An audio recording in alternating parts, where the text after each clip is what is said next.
2Country Radio. Find us on Facebook and Twitter. We play more music every hour, every day. 2Country Radio. Turn on, tune in. This is Chris Young, and you're listening to 2Country Radio. Well, thank you for taking the time to talk to us at 2Country Radio. This is your third time here, becoming an annual event for you. What makes you want to come back to us? Obviously I have fun here, but beyond that, I really do think one of the things that I've made a big part of my career is trying to go to different countries and make this really where we put world tour on stuff. It's not just, oh yeah, we went into Canada. Like it's one tiny place. Right. It's trying to make it a global thing, and obviously being able to come over to the UK is something that I had fun with from the very first time I was here, and we've kept coming back. And then obviously this time being able to come back on my own and sell out Shepherd's Bush there. So it's going to be, I think, like you said, this getting to be an annual thing is a good thing. Yeah, I think as CMA songwriters, everyone was super keen to see you. And then thrilled that you were at C2C, and the moment that you announced you were coming to Shepherd's Bush, that was it. Social media exploded with the excitement. How do you find the English audience to the American audience? You know what? I get that question so often, and not just here, but especially at home. Right. In the U.S., where people will ask, and they'll be like, "Oh, so is it different?" I'm like, country? "Nah, I think they still like my music." So I think there are some differences. Obviously, there's not a bunch of country radio stations here, so what people find is different. Yeah. Whereas it's more singles driven Yeah, in the we are U.S. album cut. Yeah, maybe. people want to get the whole album, and then they kind of dig in and find stuff that they like, even if it may not be something that's been on the radio for me. Yeah. But yeah, I think from other than that standpoint, they're just as energetic here as anywhere else that I play. It's good to hear. Yeah. You're now moving into headlining in the States. You've got Eric Pasley and Claire Dunn opening for you, obviously headlining here. How does it feel to move to a headlining artist? Good. It feels great. I mean, being able to know that we're going into arenas and amphitheaters in the States, and going into this record knowing that the sales are really good is a good thing, because that's the one thing you get anxious about, because obviously once my name is on it, I can't really go, oh, so and so didn't sell tickets because it's me. So other than that, it's just been great. I mean, I'm really looking forward to the way that we've scheduled it too, because I get to be in Europe for 2 weeks doing this part of the tour. I go home, I got about 4 days to hopefully get back on a normal sleeping schedule, and then start in Nashville at the amphitheater there that they just built, and then we're starting that whole fall. If you look back kind of 15 years to when you were doing that show where you swapped lives with the rapper. 15 years. Well, first of all, no. We're not going to talk about that. But did you think at that point that 15 years later you'd be touring the world? We're not going to talk about that. No, I think that I hoped I would, but I definitely didn't ever think I was going to be going, hey, let me know if this is approved for such and such, and then signed from Switzerland and from London, when I'm sending my emails, so people know that I'm not trying to wake them up in the middle of the night. I definitely didn't think I'd be doing all that, so it's very cool. Cool. So you're now moving into your 5th album and turning 30. I turned 30. Well, I'm already there. When I turned 30, that 29 year, I kind of was conscious of everything. Oh, I want to do this before I'm 30. Was it on your mind when you were writing the album? No, not at all. You were a cool 30. Yeah, I don't really... It was funny. We had a really cool party. That's about the only thing that's changed. It was kind of cool because we did make a conscious effort to... this is the first record that I produced on. And it's kind of a completely different process than how I've made my records in the past. And me and my co-producer, Corey Crowder, actually, we turned in the album on my 30th birthday. So That's it was finished and turned in, and there it was. The album does feel different. It's got it hasn't got quite so many ballads on it. It's more sort of I would say a summer sort of fun type album. It feels different from the others.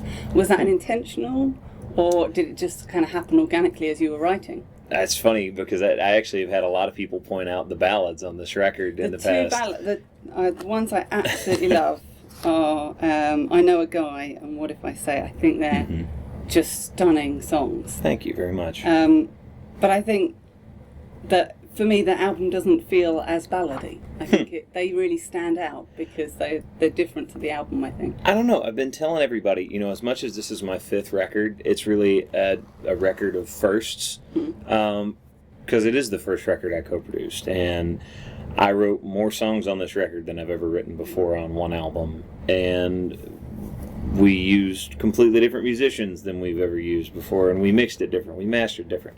There's 2 guest appearances on here, whereas on most of my records there aren't any.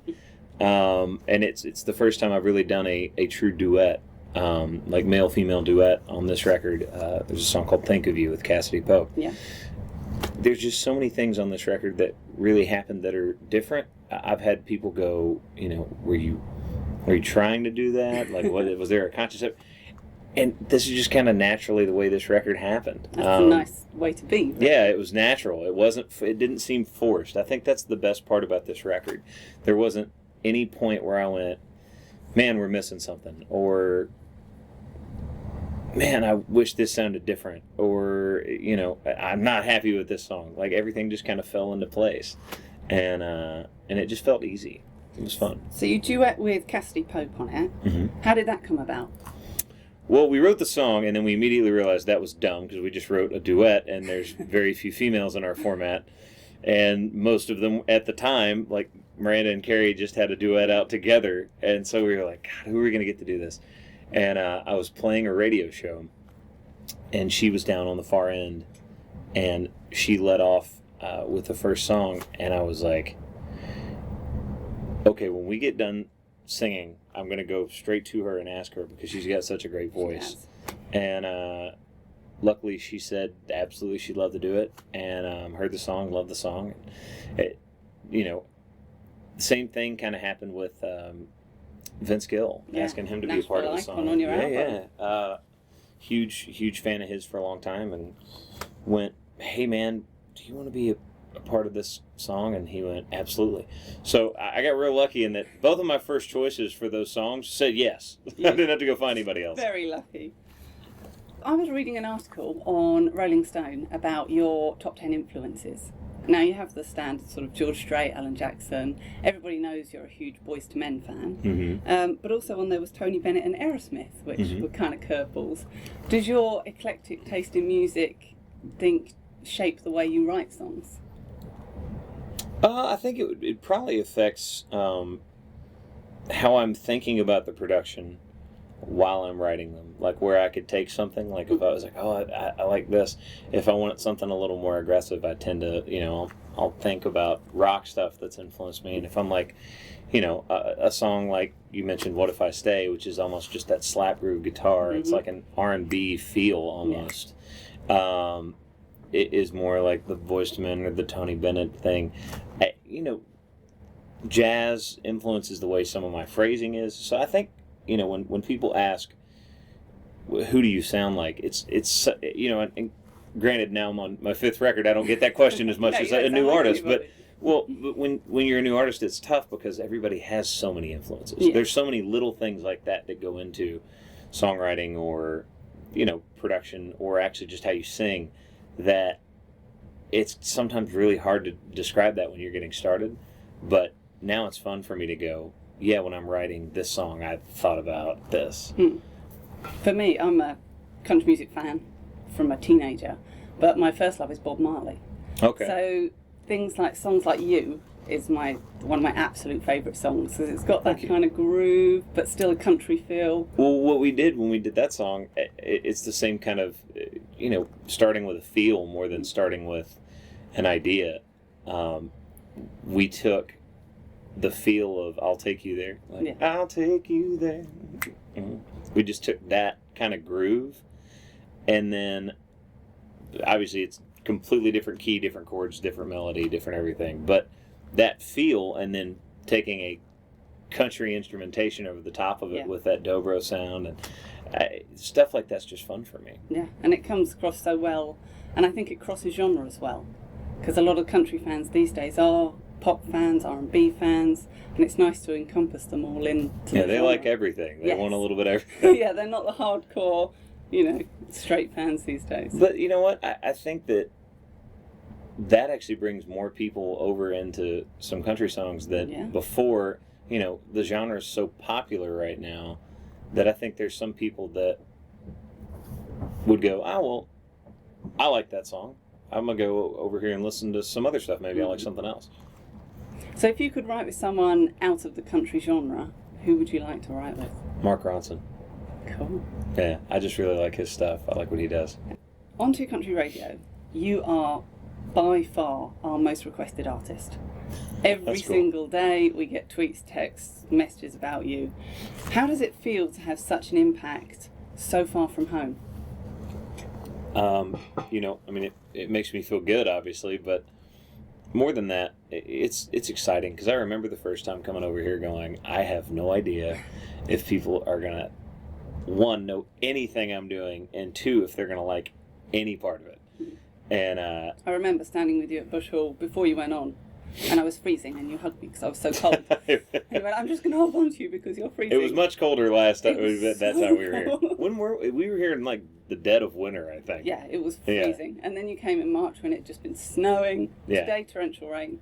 I don't think you have the weather with you. I think I'm messing the weather up really bad. But no, I think that's the cool part about all this for me is because I was really hoping that people would like my music, but I didn't really know the first time I came over here.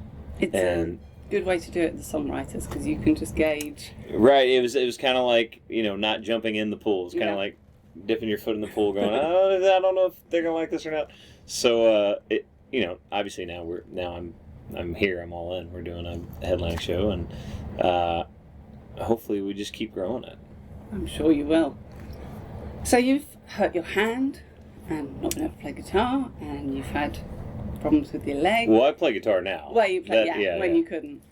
Do things like that sort of play on your mind and think, I really want to make the most of things?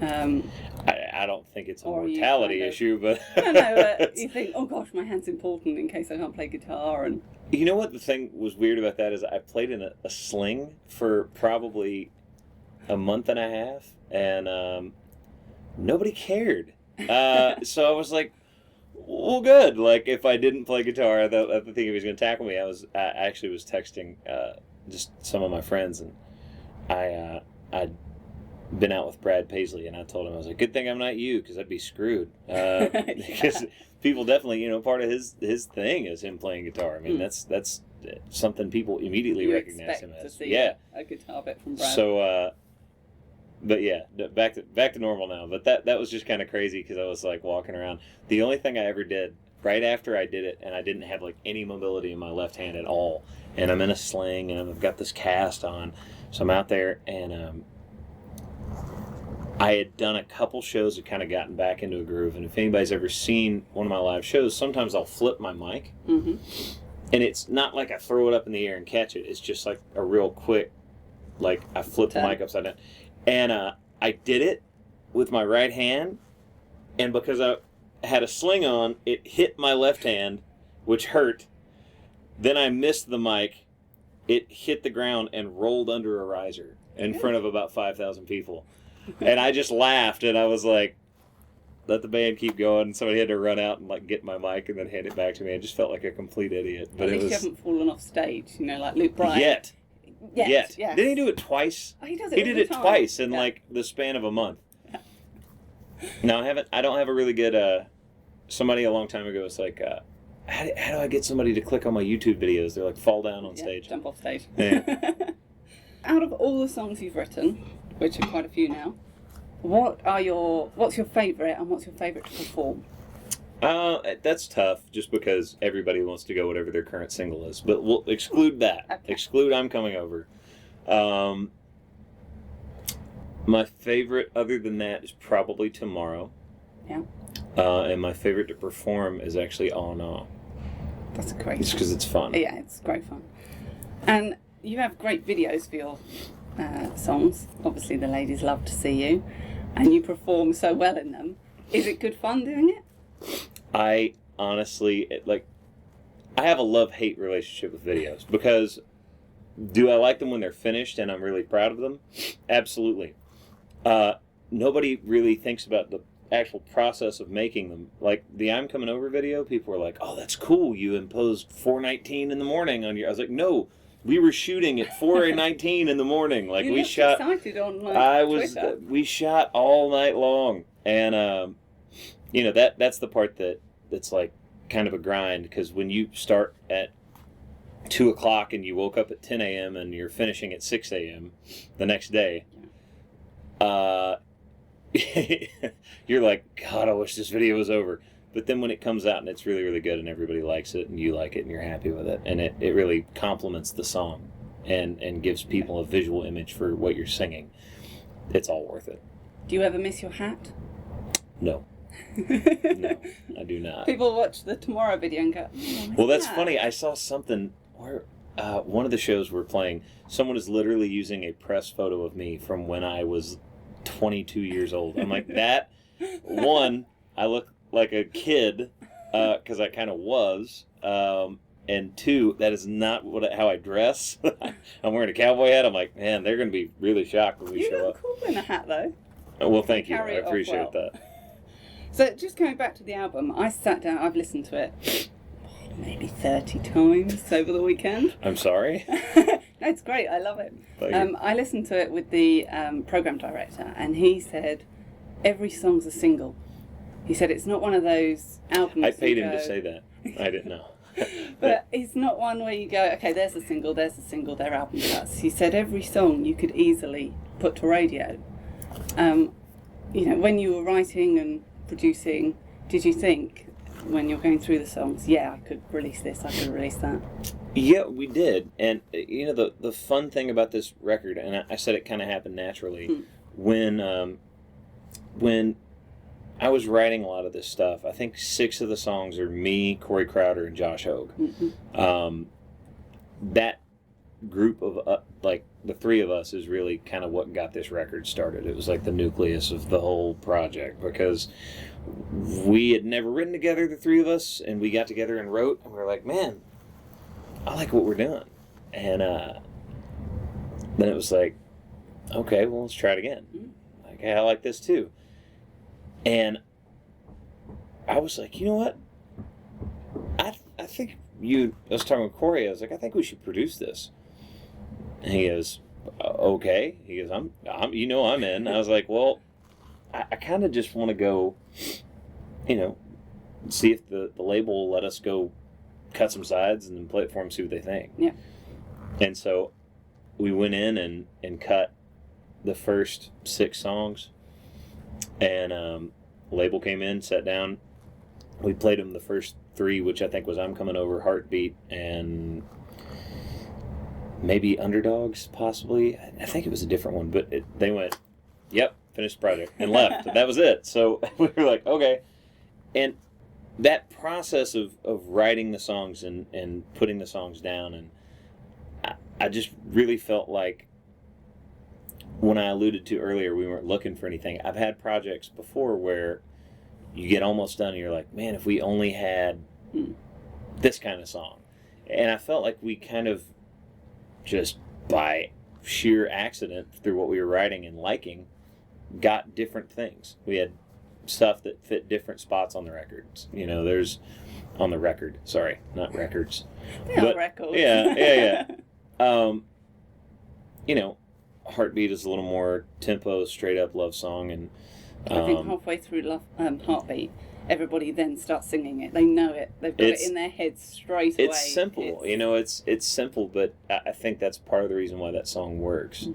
It's one that just kind of says what it says and gets to the point, and I love the chorus melody that we ended up coming up with on that. I think that was actually Corey, his idea, but anyway, I think just each one of the songs is kind of different and fits a different thing, and it, like I said, it just happened really naturally. So, one, I appreciate the compliment, and 2, it was totally by accident. Do you get to choose the singles, or is that more label driven? I have a really great relationship with my label, and always have. So I think if I really insisted on something, they would just go with it. But I kind of like doing the process of my management team and me and my promo staff at the label all kind of coming to a consensus.